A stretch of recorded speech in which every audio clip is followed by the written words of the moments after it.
Cara, o Profundo é o personagem mais inconveniente que eu já vi na história das séries. Vocês já repararam na cara que todo personagem faz quando o Profundo entra em cena? Parece coincidência. Mas o Deep é um dos poucos personagens que eu acho que deram certo nessa ridicularização de The Boys. E que, de certa forma, cumpre exatamente o papel que é dado pra ele. Ser o cara que ninguém aguenta. Nos últimos dias, o Twitter americano reviveu inúmeras cenas em que o Profundo aparecia e todo personagem fazia uma expressão que ninguém aguentava mais ele. Foram vários tweets com milhões de visualizações e milhares de curtidas. E você chegou a reparar que a mesma sensação que os personagens tinham era o mesmo que a gente tinha assistindo? A história do Profundo é curiosa, cara.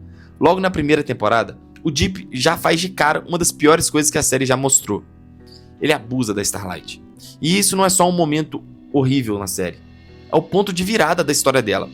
É ali que o mundo da Luz Estrela racha ao meio. Que ela percebe que aquele universo dos super-heróis que ela tanto admirava era uma mentira enorme. Então a gente entra na série esperando que o Profundo seja um dos grandes vilões, porque ele de cara já tem uma importância incrível pra série. A gente pensa que ele é um dos verdadeiros psicopatas do set, junto com o Homelander. Mas aí a série faz algo mais interessante do que isso. O Profundo, se dá pra gente falar que ele tem uma qualidade, é essa coisa dele no início de se importar genuinamente com as criaturas marinhas. Quando você para pra pensar, quando você vê a série de cara ali logo no início, é a única janela que a série deixa aberta para a humanidade dele. Na segunda temporada, ele passa por um momento exilado.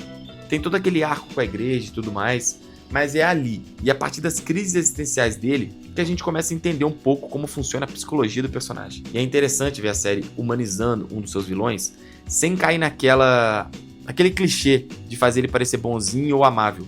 Mas a série só deixa ele humano. E humano aqui com aspas mesmo. O que eu quero dizer é que suas emoções são humanas.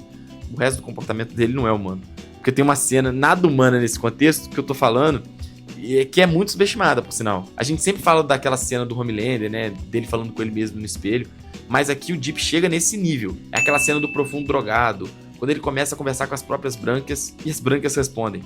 É bizarro, é engraçado, mas se você prestar atenção no que ele tá falando, dá pra entender como ele funciona.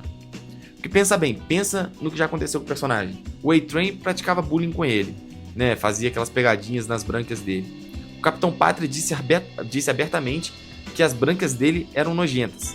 A própria Starlight tem um episódio que ela conta lá que ele tinha um apelido, todo mundo zoava ele pelas costas. Então o que o Profundo fazia quando ele recebia isso? Ele humilhava os outros primeiro, antes que eles pudessem humilhar ele. É a lógica do bullying de sempre, só que aplicada a um super-herói que fala com o povo. E no meio disso tudo, a série faz um paralelo bem acertado também, que foi aquela cena dele que ele é meio que abusado, sabe? Quando sua mulher da época começa a tocar nas brancas dele, e ele fica muito sem reação, porque ele não consentiu com aquilo. Então é uma cena bem forte, bem pesada, que faz um paralelo com o que ele fazia antes, o que ele fez antes com a Luz Estrela. E ali dá pra ver que ele é o oprimido. Em todas as relações dele, ele sempre foi. Por isso, ele sempre tentava dar um passo à frente e ser o opressor antes. Foi assim com a Luz Estrela. É um cara que fere inocentes, que mata, que abusa e é um dos mais escrotos possíveis. Mas ele é só isso porque no fundo ele sabe que ele é só patético. Por isso que ninguém suporta ele. Por isso todo mundo, quando vê ele, revira os olhos. Porque ele é um bosta total. Mas o pior é que ele sabe disso. E essa é a criptonita do personagem. O que faz ele ser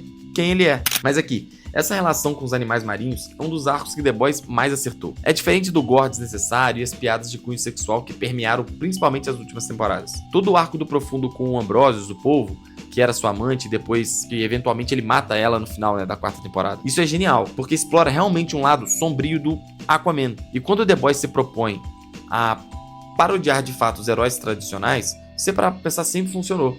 Com Deep, a paródia teve vida própria e mais camadas ainda. Situações que você para e pensa, cara, sim, ele é meio peixe, até que faz sentido ele amar outro que é da espécie dele, mesmo que isso seja profundamente bizarro. E faz mais sentido ainda que ele esconda isso, porque para as outras pessoas isso vai ser bizarro. Outra coisa interessante, cara, é que em todos os anos assistindo a série, a gente sempre ficou nessa dualidade. Ou o Profundo vai morrer a qualquer momento, ou ele vai ter um arco de redenção. A série foi plantando coisas, foi te fazendo simpatizar um pouquinho com ele aqui, você começa a achar que talvez ele aprenda alguma coisa ali. Houve toda uma preparação pro Profundo se redimir. Só que o personagem nunca fez essa reflexão de fato. O Profundo simplesmente ignora, por meio das 5 temporadas, todas as lições que ele aprendeu. De vez em quando, ele até tinha uns lampejos de dúvida. E isso adiciona uma camada mais complexa dentro do personagem.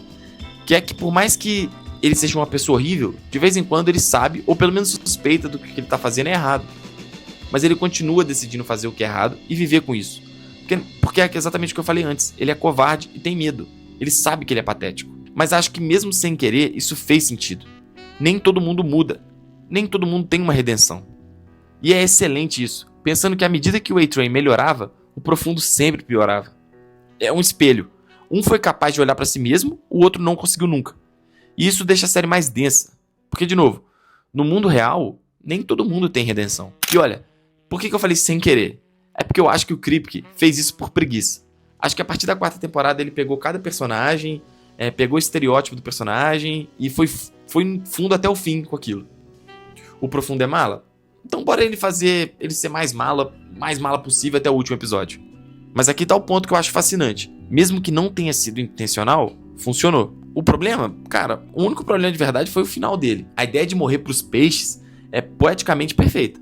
Faz todo o sentido simbólico. O cara que se importava só com animais marinhos sendo destruído por eles. Porque ele acabou até com esse vínculo que tinha. Mas a execução, cara, foi preguiçosa demais. Ele cai no mar por coincidência, morre pra um polvo sem usar nenhum dos seus poderes aquáticos. Foi uma morte sem nenhum peso dramático. E o personagem, cara, por tudo que ele passou nessas temporadas, ele ter chegado até o final, com toda essa história que era interessante, ele merecia um desfecho trágico, sabe? Um desfecho com peso maior e uma carga maior. Ironicamente ou não, o Profundo morreu do mesmo jeito que viveu as 5 temporadas, sem ninguém levando muito a sério.